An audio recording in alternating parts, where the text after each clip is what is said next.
All right, so what's happening as we move around the quadrants? Well, I'm going to use both of these to try to explain this. I'm actually going to start over here, though. So sine, for example. Sine from the front, the first page, is y over r. So the y value divided by the radius. Again, this radius or hypotenuse is never going to be negative. So look at what's happening here. If your y value is positive, then the sine value is going to be positive. And when you move into quadrants 3 and 4, which would have negative y values, that's going to create a negative sine value. So if you flip your notes and you look at those examples, anything that was in quadrant 4 and 3, which were the first two that we did, those are going to have negative sine values because of that negative y. Now, what about cosine? Cosine is the x over the r. So, when you're to the right of the y-axis, when your x is positive, you're going to have a positive cosine value. So again, if you look back at examples A and D, A we were in quadrant 4, and then D we were in quadrant 1. Both of those have positive cosine values because of the positive x value. So this is positive, this is always positive, so this is positive. If you're in quadrants 2 and 3, 2 or 3, okay, you're going to have a negative x value. So your cosine is going to be negative, okay?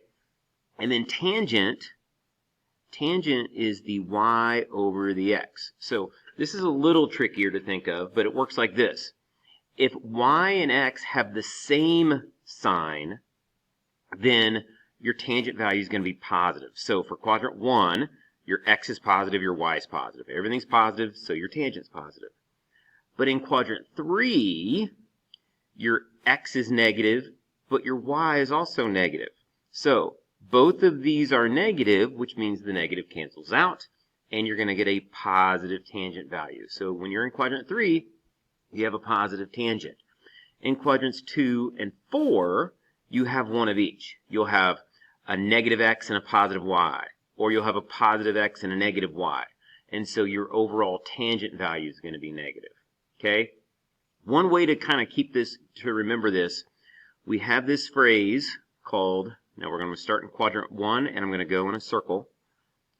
All students take calculus. And those letters tell you what is positive in any quadrant. So, they are all positive in quadrant 1. Positive, positive, positive. Okay? They're all positive in quadrant 1. In quadrant 2, the sign is positive. Only the sign. That means the other two are negative. All you need to know is, need to be able to do is keep track of what's positive. And then by process of elimination, the other two must be negative. So, sign is positive, positive, the other two are negative. When you move into tangent 3, the tangent is the one that's positive because those two negatives cancel each other out. But that means your sine and your cosine are both going to be negative when you're in quadrant 3. And when you're in quadrant 4, your cosine is the positive one, and it's the sine and the tangent that are going to be negative. Okay? So, using either one of these as kind of a guide, see if you can answer these following questions. So, I want you to tell me what quadrant I'm in if I tell you the following information. So first off, if the sine of the angle, so this angle that I'm talking about, what quadrant is it in? The sine of this angle is greater than 0, which is just a fancy way of saying positive. And the cosine of this angle is less than 0, or negative. So look at either one of those kind of pieces of information here. Where is both sine positive and cosine negative? Quadrant 2. Okay? Positive, negative. So this is quadrant 2. How about the next one? If tangent is greater than 0 and cosine is less than 0, where am I? What quadrant would that be? Well, tangent positive, cosine's negative, that's in quadrant 3. If sine is less than 0, and cosine is also less than 0, so sine and cosine are both negative, That's going to be in quadrant 3, where the tangent is positive, but the other two are negative. So sine and cosine are negative in quadrant 3.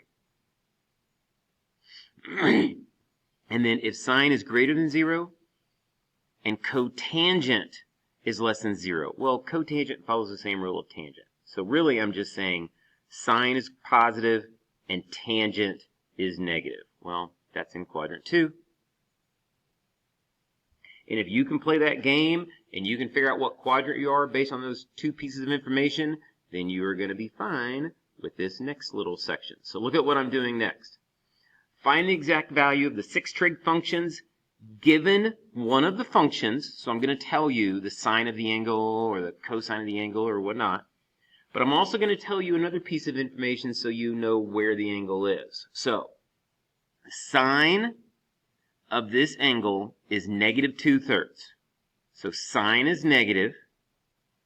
The tangent of this angle is less than 0, which also means negative. So first off, where is sine and tangent negative?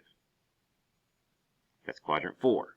All right, so again, I am going to draw a triangle in quadrant 4. Think about how we draw triangles. We go into quadrant 4, and then we come up to the x-axis. Always, always, always.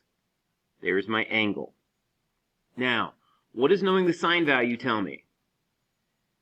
Knowing the sine of this angle means I know the opposite and the hypotenuse. Or I know the y value and I know the r value. One of them's negative. Which one's negative? The opposite side. Okay? I've gone down into quadrant 4. So this is negative 2. The hypotenuse is 3. Again, if I know two sides of a triangle, I automatically know the third. I just have to do a little Pythagorean theorem here. So 3 squared minus negative 2 squared should be 5. So this is radical 5. And now I'm done. Now I know everything there is about this triangle, to know about this triangle. So sine. Now the sine I already knew. I already knew it was negative 2/3. Cosine is radical 5 over 3. Positive. Okay, there's no negative signs. Cosine's positive in quadrant 4. And the tangent is going to be negative 2 over radical 5, which is negative 2 radical 5 over 5. And that means I also know the cosecant, the secant. Now, remember what's going on here. I'm going to flip this. This is going to become 3 over radical 5, which is 3 radical 5 over 5. And cotangent is going to be, this was originally negative 2 over radical 5, so it's going to be negative radical 5 over 2. Okay? All right, look at the next one. Tangent is a positive number. Tangent is positive 1/3. The sine, now, if that's all I told you, you would have no idea where this is. Tangent is positive in quadrants 1 and 3. So that's not enough information. That's what this is telling you. Tangent is positive, but the sine is negative. There's only one quadrant where both of those is true, and that's going to be in quadrant, that's right, 3. All right, so let's draw. There's quadrant 3. Again, I'm going to go to the origin. I'm going to go into quadrant 3. I'm going to come up to the x-axis. There's my angle. All right, so what do I know? Tangent is the opposite over the adjacent, or the y over the x. Now, with the numbers I have, that's going to make that a 1, and that's going to make that a 3. And that is wrong. Okay, think about it. I'm in quadrant 3. I've gone to the left, which is a negative x, and I've gone down, which is a negative y. We just didn't see those because they canceled each other out in the ratio. Okay, but that's what my triangle should look like. Now, what's my hypotenuse? That squared is 9. That's 1. Looks like radical 10. And now you should be able to write the sine, the cosine, and the tangent of that angle. Okay, so sine is opposite over, so negative 1 over radical 10, which which is going to be negative radical 10 over 10. Cosine is going to be negative 3 over radical 10, which is negative 3 radical 10 over 10. And then the tangent, we already knew, was 1/3. And then the cosecant, the secant, and the cotangent are going to be the reciprocals of those. Okay? Now, C. Look at C. The sine is positive 3/5. So again, this is the opposite. This is the hypotenuse. Telling me the sine is positive narrows it down to quadrants 1 or 2. I know one of those. And then look at what they're telling us here. They're literally telling us where the angle is. The angle is between pi over 2 and pi. So think about that. Pi over 2 and then pi. So we're in quadrant 2. That's it. We're somewhere in quadrant 2. That's all they need to tell us. If I know I'm in quadrant 2, I can draw my triangle. I'm going to go into quadrant 2. I'm going to come down to the x-axis. I'm going to label my opposite side. I'm going to label my hypotenuse. I'm going to label my adjacent side. So what's the Pythagorean theorem tell us? It tells us that this is 4, and that would be wrong. It would be negative 4. Okay? Negative 4. So direction's important. Keep track of, did I go left? Did I go down? Did I go right? Whatever. Okay? So now we have everything, and we can write the sine, which is 3/5, the cosine, which is negative 4/5, and the tangent, which is 3 over negative 4, which you could just write as negative 3/4. And then the cosecant, the secant, and the cotangent are the reciprocal of those. Okay? So, real quick, I want to end with, later on, we're going to talk a lot about what are called identities. An identity is just a true statement. Okay? So, one thing we know is we know what are called the reciprocal identities. So, cosecant is the reciprocal of sine. So the cosecant of the angle is 1 over the sine of the angle. The secant of an angle is 1 over the cosine of the angle. And the cotangent is 1 over the tangent. We already know that. Okay? You just didn't know they had a special name to them. Okay? They're called the reciprocal identities. We also have what are called the quotient identities. And that's the fact that tangent, okay, think about when you look at all your ratios, you've got your sine is opposite over hypotenuse, and the cosine is the adjacent over the hypotenuse, and the tangent ends up being the opposite over the adjacent. Well, tangent is actually the sine over the cosine. And I'll show you in a second why that works. Tangent is the sine over the cosine. It's called a quotient identity. This is the quotient of two other functions. And then the cotangent, well, cotangent would be the reciprocal of this. So cotangent is the cosine over the sine. This whole idea of identities is going to be really, really important in the next chapter, but I wanted to introduce just some easy ones to you. All right, so for example, I know the sine, I know the cosine. I also now know the tangent, because tangent is sine over cosine.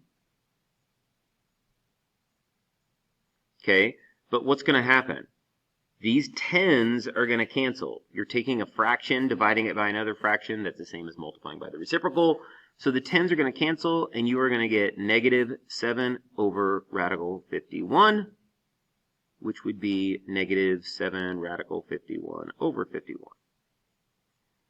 Now, so knowing the sine and the cosine automatically tells you the tangent. But now that I know the sine, the cosine, the tangent, I also know the cosecant, the secant, and the cotangent, because they're the reciprocals of all these. So cosecant is 10 over 7. The secant is negative 10 radical 51 over 51. And the cotangent would be negative radical 51 over 7. So the idea is, if I tell you the sine and the cosine, you now know everything because of these connections and how they're connected. So see if you can find the other 4 trig functions based off the sine and the cosine. And those are your answers.